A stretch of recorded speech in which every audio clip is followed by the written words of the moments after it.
ఆ రాముడికి సరిగ్గా ఫస్ట్ నుంచి మొక్కితే ఈ గతి కూడా కేటీఆర్ది పేర్ల రాముడు ఉంటే అయిపోదు.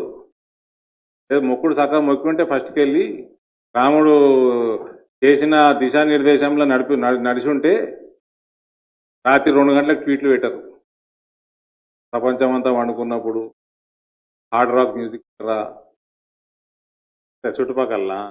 మరి ఈసారి అంతా రెండు అటు ఇటు ఒకటే రోజు ఉంది ఎలక్షన్, అందరూ అటు పోతారు.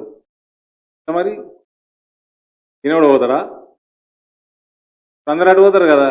మే 11 నాడు ఈ డోర్ ఖాళీగా ఉంటుంది, సంక్రాంతికి ఖాళీ అయినట్టు రోడ్డు. ఈయన ఏం చేస్తాడు మరి? ముందే చేతులు ఎత్తేస్తాడు అన్నట్టుగా మేము గెలవము అని. ఈ వీడియో మీకు నచ్చినట్టయితే లైక్ చేయండి, 10 మందికి షేర్ చేయండి. అలాగే కామెంట్ల రూపంలో మీ అభిప్రాయాలను మాతో పంచుకోండి. Nationalist hub group of channels ను సబ్స్క్రైబ్ చేసుకుని తెలుగునాట జాతీయవాద జర్నలిజాన్ని ప్రోత్సహించండి. ఈ వీడియో కింద ఉన్న బెల్ ఐకాన్ పై క్లిక్ చేయడం మర్చిపోవద్దు.